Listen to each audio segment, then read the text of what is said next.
Welcome everyone to the Leaders of Leader podcast. My name is Diana Daniels, YPO Raider Europe, and I am the CEO and founder of Kronos Group that we're working in telecommunications, labor, and financial inclusion. It is my super pleasure today to be hosting the Leaders of Leader podcast brought to you by the YPO Leadership Development Network. And I'm super excited because today we have as a guest in this super podcast, Adriana Dominguez Gonzalez, YPO Madrid, who has been Adolfo Dominguez Executive President since May 2020, 2 years after having been appointed CEO and 3 years after her appointment as a general manager of the company. Adriana has been working for Adolfo Dominguez for over 2 decades, which is amazing. Actually, since her appointment in 2017, she relaunched the company with a rise of 30% in comparable sales and 158 increase in its e-commerce platform. Adriana is leading the company's transformation through the coronavirus crisis with sustainability, digital innovation, and profitability as its main pillars.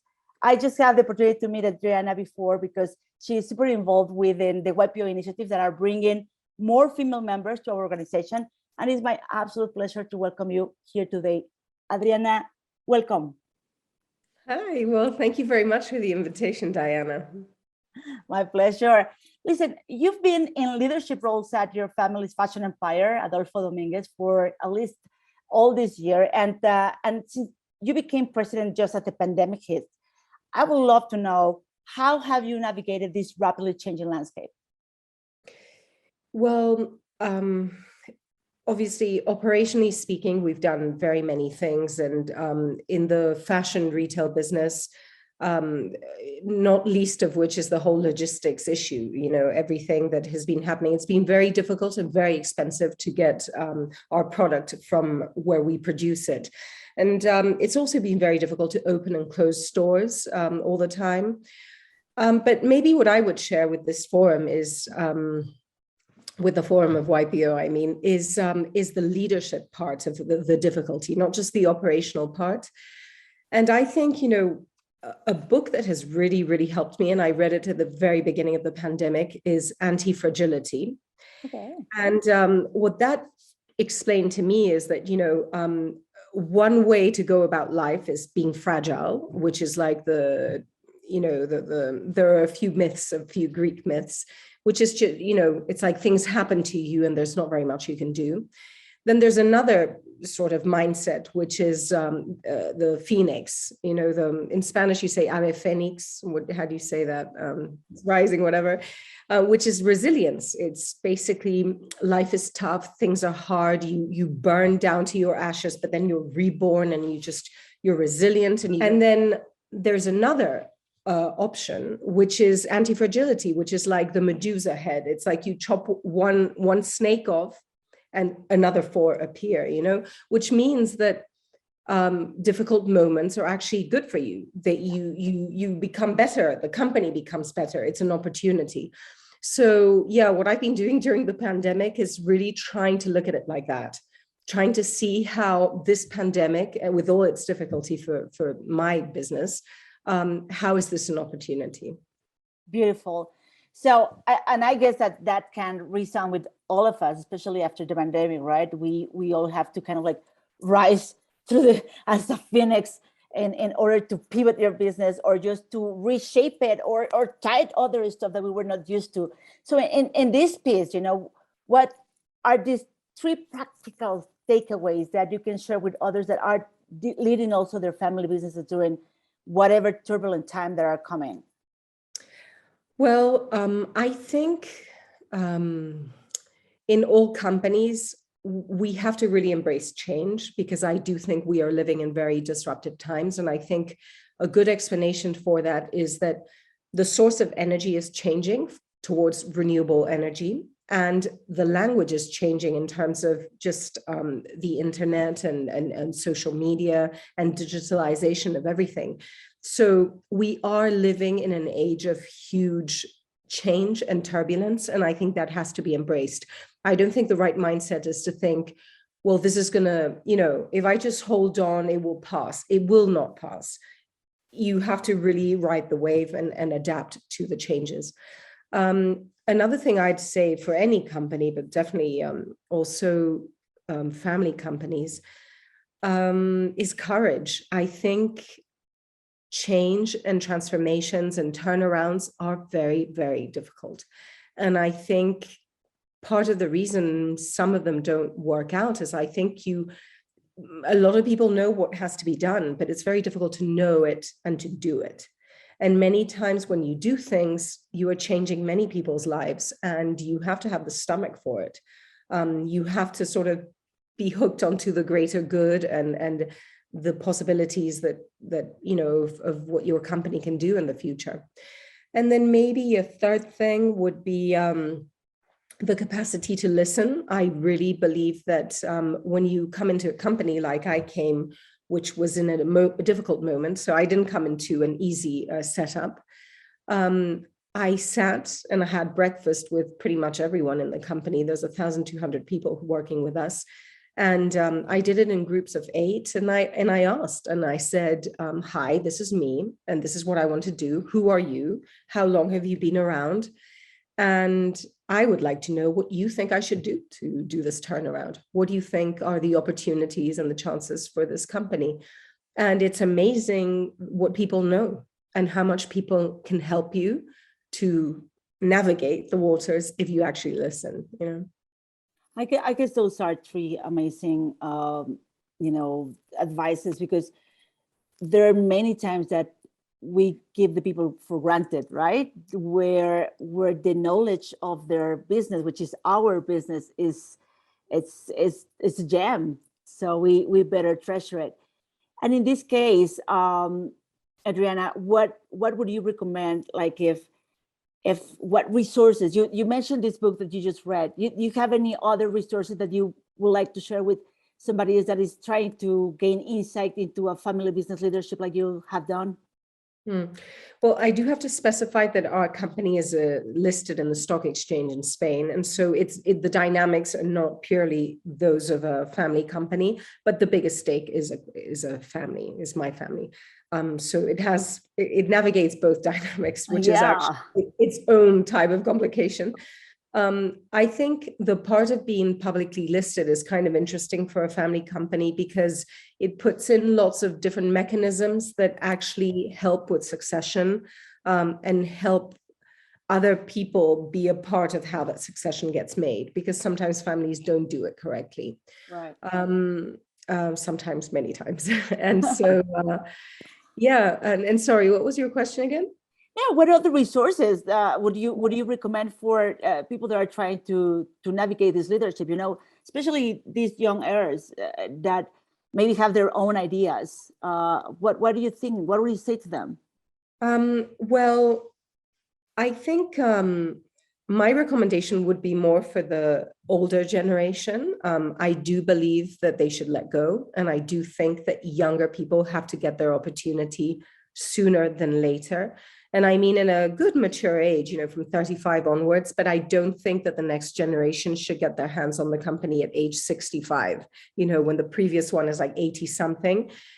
Because I do think that when you are trying to find the value added of your company in today's world, it really helps to be of the generation that's actually happening at that moment in time. It's just much more organic to understand what they're looking for, especially if it's a B2C, company like ours. So yeah, that would be, I would say that I was once told that in Japan, succession is always planned because people, business leaders know that at age 65, they will leave. And so because they know they're leaving at 65, they spend the previous 10 or 15 years preparing the next generation. And the other good thing about that is that the next generation doesn't have to fight for a place in the sun. They don't have to fight for their ideas. They're getting trained. They will have their moment. And this means that also when the older generation, who has so much experience, leaves, they have done things correctly. And so the younger generation knocks at their door to ask questions. When you do it in a sort of more Latin style, or I don't know, in many other countries where the older generation never really goes, and finally it's sort of a push that gets them out from a younger generation, then they never ask questions. They never want to know what kind of knowledge resides in the older generation. And I think that's such a loss. And so I think we should try and prevent that. I totally love this reflection, Adriana. I guess that is super, super interesting.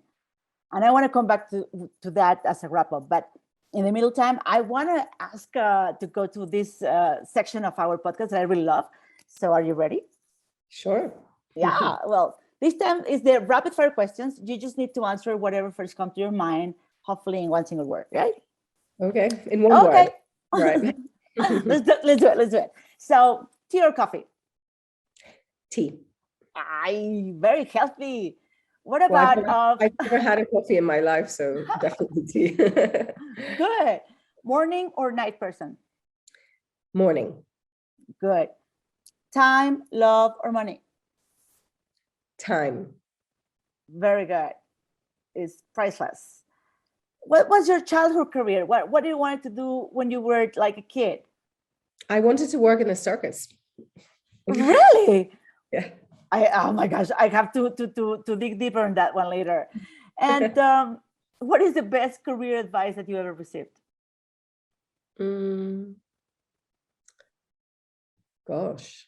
Tough one, I know. I think it's not been anything verbal. I think it's being born in a family business, and everybody, it's just seeing how people are. It's really understanding what resilience is made of. It's not a word in a book. It's something that you've seen people do, And we had our company burnt to the ground like 20 years ago. So I saw it come back from that. And I've seen many things, yeah. Oh my gosh, that is so insightful.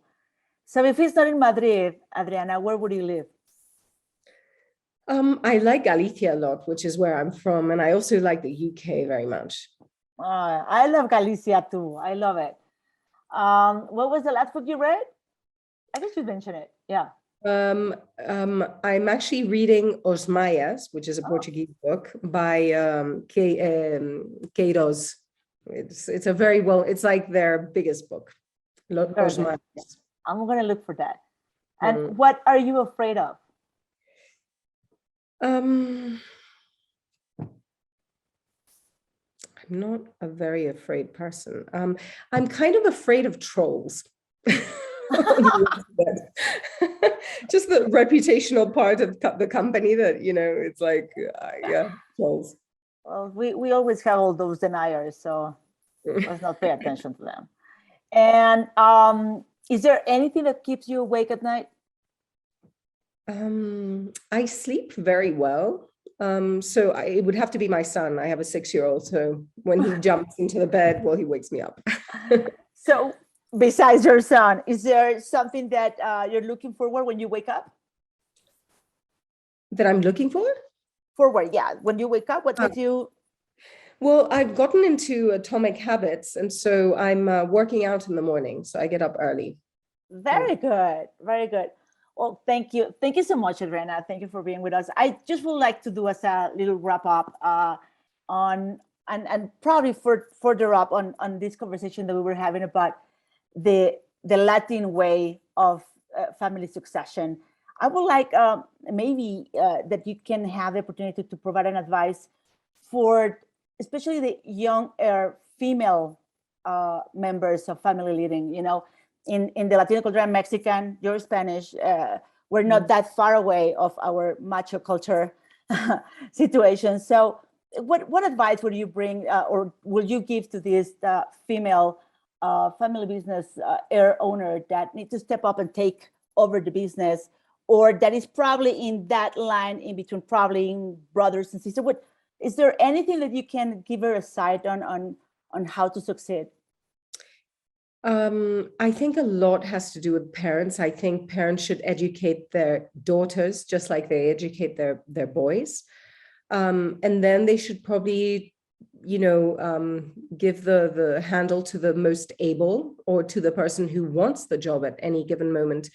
I think my recommendation, which is actually genderless, would be that I think it's really useful to work elsewhere and to not think that you're ever going to work in the family business.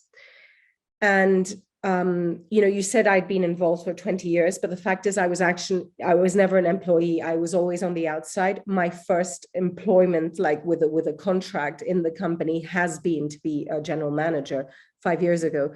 And I think for me, it's been really important to do my life outside of the company so that when I've come in, I feel like an entrepreneur, I don't feel like the heaviness or the legacy or the anything. I feel fresh, I feel new, I feel energized, and I'm doing this because I want to. I'm not doing this because I have to. And I think I think energy is life. I think life is all about energy. And I think companies feed off their leaders' energy, and their people's energy. And I think when you're a leader, you have to really take care of your energy. And the best kind of energy is to really want to do what you're doing and to have a vision for it. And to have a vision, you need to have seen other things. You need to have tried things elsewhere. So that would be kind of what I would say. I totally agree with you. And, the entrepreneur converted into an intrapreneur into your own company, I guess that is the best scenario to try out things out there. You gave us a lot of insight, you gave us the change, the piece of the change and adapt, courage, take risk, have the stomach to take that thing, the capacity to listen, for these family businesses to completely be careful to plan your succession, to make sure that you give the hands to the young generation, and so they don't have to really fight for their ideas and have their moments. It's such fantastic wisdom that you have provided us today, Adriana, and thank you so much for coming and giving this to us. Well, thank you, Diana, and good luck with the podcast. It's great. Appreciate it. Well, I want to thank you, everyone, and invite you to the next episode of The Leaders of Leaders. My name is Adriana Daniels. I'll be very happy to be with you one more time. So stay tuned and see you soon.